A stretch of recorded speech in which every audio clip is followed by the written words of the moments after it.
All right, well, 3 people have died and hundreds are being sheltered after heavy rains lashed the Eastern Cape this weekend.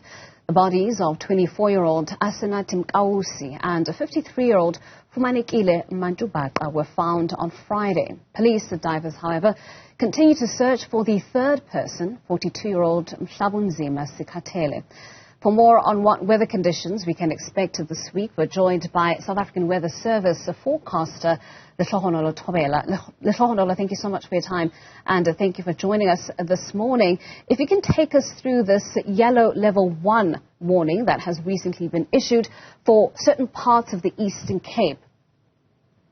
Good morning and thanks for having me. I think the warning was issued yesterday and it was valid up until yesterday of the likelihood of disruptive rain that was expected, especially around the wild coast of the Eastern Cape province. For today we also have a yellow level 2 warning of severe thunderstorms, which is expected mainly over the southeastern parts of Mpumalanga, spreading over to the low-fold areas of Mpumalanga province today, which then is expected to be a severe weather warning for severe thunderstorms, which would bring about hail, strong damaging winds, as well as heavy rain, which might lead to flooding, which then means of essence to people to know that with heavy rain and flooding happening, people should just drive with caution and be aware of the conditions along the roads. All right, well, going into the new week, can we expect that weather to persist?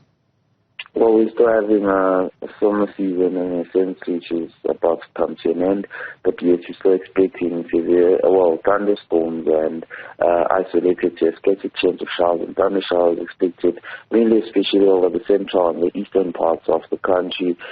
Most of the scattered showers and thunder showers expected over Gauteng and Mpumalanga as well. There's some areas in the northern part of the Free State province on Monday into Tuesday. Isolated showers and thunder showers expected mainly over the central parts on Tuesday, spreading over to the Wednesday as well as Thursday. So we're still expecting isolated showers and thunder showers, especially over the central and the eastern parts of the country until the season of summer then ends.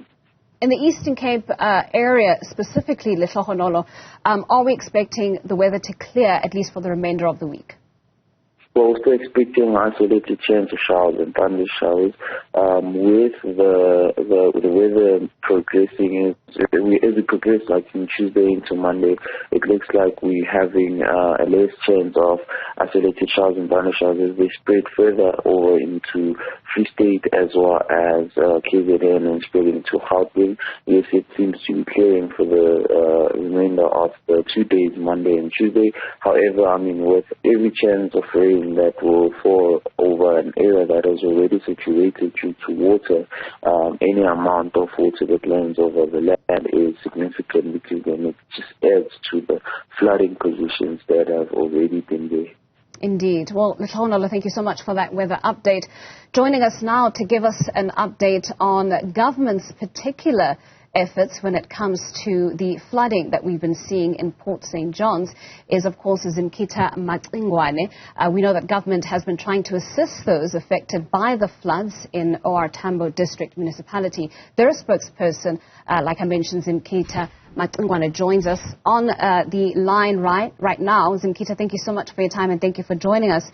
We just got that weather update from the weather services with regards to what's expected for the remainder of today going into the new week. Less instances of isolated showers and thunder showers. How does this assist you in your efforts to try and get relief out to those residents affected by the flooding?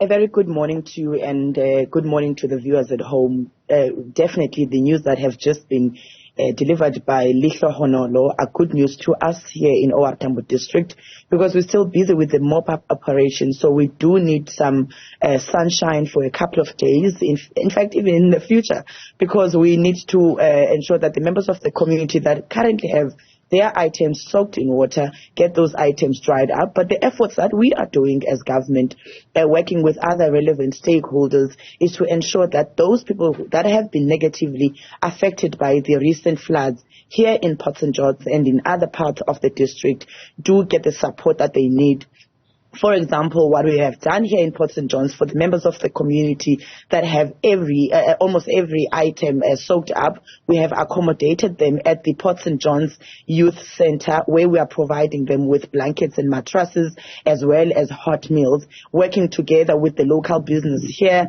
to ensure that at least while they're waiting for to go back to their homes, at least they have a safe place to stay in. Right. You know, one of the key issues that have been raised with regards to the flooding that we've seen in Port St. John's is the inaccessibility of the area itself because of the damage that's been sustained to the roads infrastructure. How is that hampering your efforts? The preliminary report indicates that at least 10 rural bridges have been totally destroyed, which means that members of the communities from those areas cannot link up with the outside world. And also the R61 road between Mthatha and Port St. John's has two sections. On the left lane on your way to Mthatha, on the right-hand side lane of the lane has been affected, but we are still allowing people to use that route, even though we are urging members of the community, especially motorists, to exercise extreme caution. We are, however, sending a stern warning to truck drivers to avoid using that particular route and use alternative routes to access Port St. John's, because we're fearing having heavy duty vehicles utilizing that portion of the road because it is severely affected. What we are going to be doing today at 2 o'clock in the afternoon is to meet up at a joint operations committee meeting where we are expecting relevant departments who are experts when it comes to this issue to give us further advice. That is, for example, the SANRAL as well as the Department of Transport as to what would be the future plans for the members of the community that needs to utilize that particular route. Right. We know that earlier this year, the Eastern Cape's flooding was in fact declared a state of disaster, and we know that what that does is it expedites the unlocking of much needed resources and gets them at a much faster pace to the people who need those humanitarian aid relief packages. Talk to us about the efficiency of having that state of disaster declared. Is it assisting in this particular instance? At this moment, it's still very early days because the inclement weather that we are talking about now was on an incident that happened on Thursday, and we started collecting the data on Friday morning. We might have a second version of the preliminary report when we meet today and submit those to the relevant departments so that we can have the declaration. But indeed, an early declaration of a state of disaster does, however, assist for the unlocking of the resources that are needed. We are going to be having the indication from that report that is going to be presented to the Joint Operations Committee. That is going to at least give us an indication on the impact of this recent incident as well as the extent of the damages. But at this stage, we already know that some roads have been affected.